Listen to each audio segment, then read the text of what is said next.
Halo, Assalamualaikum warahmatullahi wabarakatuh. Bagaimana kabarnya? Semoga senantiasa dalam keadaan sehat walafiat. Perkenalkan, saya Umi Khairia. Di sini kita akan belajar bersama tentang materi pendidikan kewarganegaraan dengan materi pokok harmonisasi antara pusat dan daerah dengan submateri pokok otonomi daerah. Pasti sudah pernah mendengar tentang istilah otonomi daerah ya. Baik, langsung saja. Apa sih itu otonomi daerah? Ada yang tahu apa itu otonomi daerah? Kenapa disebut dengan otonomi daerah? Jadi, dalam pasal 1 ayat 6 Undang-Undang Nomor 23 Tahun 2014 tentang pemerintahan daerah menyatakan bahwa otonomi daerah adalah hak, wewenang, dan kewajiban daerah otonom untuk mengatur dan mengurus sendiri urusan pemerintahan dan kepentingan masyarakat setempat dalam sistem negara kesatuan Republik Indonesia. Sedangkan pada ayat 12 menjelaskan bahwa daerah otonom yang selanjutnya disebut daerah adalah kesatuan masyarakat hukum yang mempunyai batas-batas wilayah yang berwenang mengatur dan mengurus urusan pemerintah dan kepentingan masyarakat setempat menurut prakarsa sendiri berdasarkan aspirasi masyarakat dalam sistem negara kesatuan Republik Indonesia. Nah, jadi otonomi daerah adalah hak, wewenang, dan kewajiban daerah otonom untuk mengatur dan mengurus urusan pemerintahan dan kepentingan masyarakat setempat dalam sistem negara kesatuan Republik Indonesia. Jadi otonomi daerah itu seperti wewenang untuk mengatur dan mengurus urusan pemerintah berdasarkan sistem negara kesatuan Republik Indonesia. Nah, di sini yang selanjutnya ada daerah otonom. Itu adalah suatu kesatuan masyarakat hukum yang mempunyai batas-batas wilayah dan berwenang mengatur dan mengurus urusan pemerintah berdasarkan kepentingan masyarakat, berdasarkan aspirasi masyarakatnya dengan sistem negara kesatuan Republik Indonesia. Perbedaan antara otonomi dan daerah otonom itu sendiri adalah otonomi daerah itu adalah wewenang, sedangkan daerah otonom itu adalah daerahnya atau wilayahnya.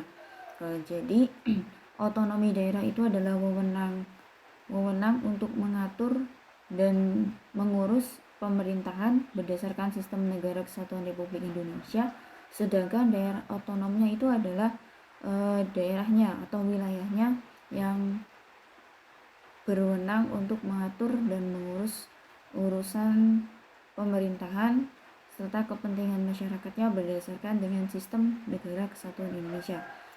Otonomi daerah wewenangnya, sedangkan daerah otonom adalah daerah atau wilayahnya.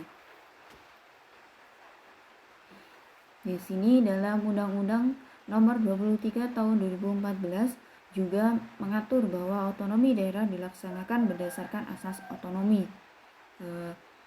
Di sini ada 3 asas dalam otonomi daerah. Yang pertama yaitu asas desentralisasi, yang kedua asas dekonsentrasi, dan yang ketiga asas tugas pembantuan.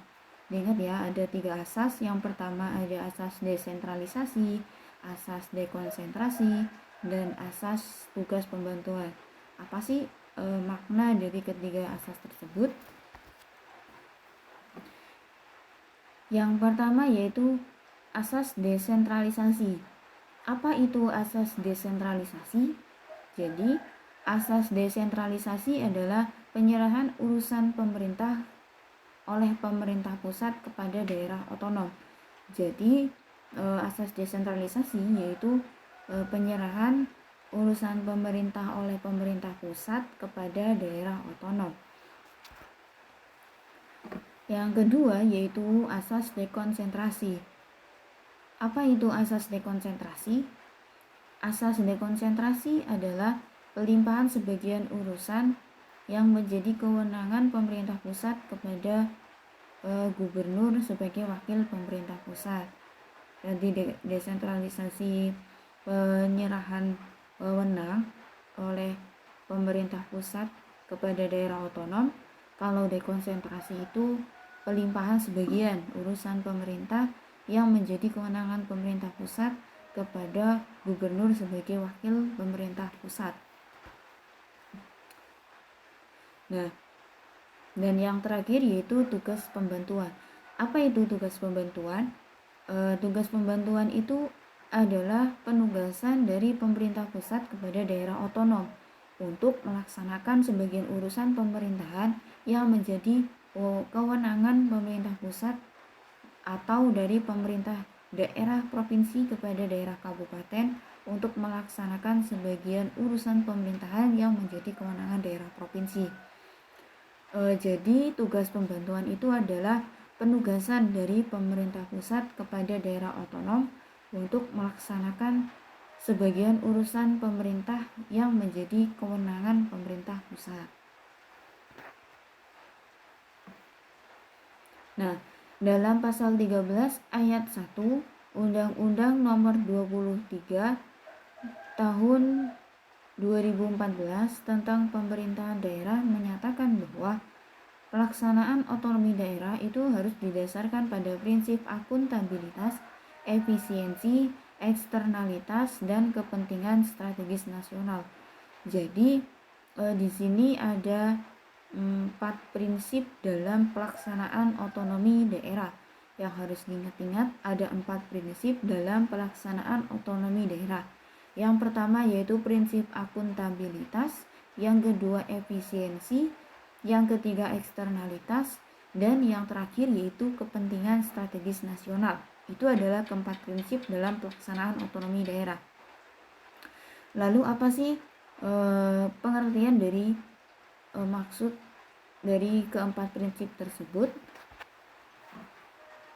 Nah, yang pertama ada prinsip akuntabilitas, yaitu penanggung jawab penyelenggaraan suatu urusan pemerintah ditentukan berdasarkan kedekatan dengan luas, besaran, dan jangkauan dampak yang ditimbulkan oleh penyelenggaraan suatu urusan pemerintah.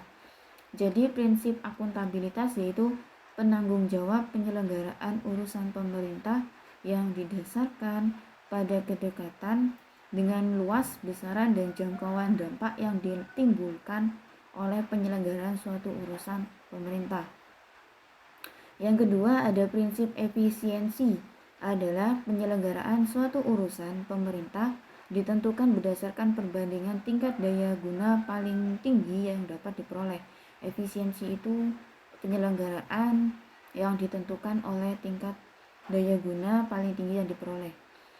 Sedangkan prinsip eksternalitas adalah penyelenggaraan suatu urusan pemerintah ditentukan berdasarkan luas, besaran, dan jangkauan dampak yang timbul akibat penyelenggaraan suatu urusan pemerintah. Eksternalitas itu penyelenggaraan suatu urusan pemerintah yang ditentukan berdasarkan luas, besaran, dan jangkauan dampak yang ditimbulkan akibat penyelenggaraan urusan pemerintah. Dan yang terakhir yaitu prinsip kepentingan strategis nasional, adalah penyelenggaraan suatu urusan pemerintah ditentukan berdasarkan pertimbangan dalam rangka menjaga keutuhan dan kesatuan bangsa.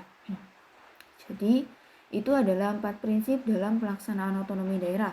Yang pertama ada prinsip akuntabilitas sebagai penanggung jawab penyelenggaraan. Yang kedua ada prinsip efisiensi sebagai penyelenggara yang ditentukan berdasarkan daya paling tinggi yang dapat diperoleh. Yang ketiga ada prinsip eksternalitas sebagai penyelenggaraan suatu urusan pemerintah.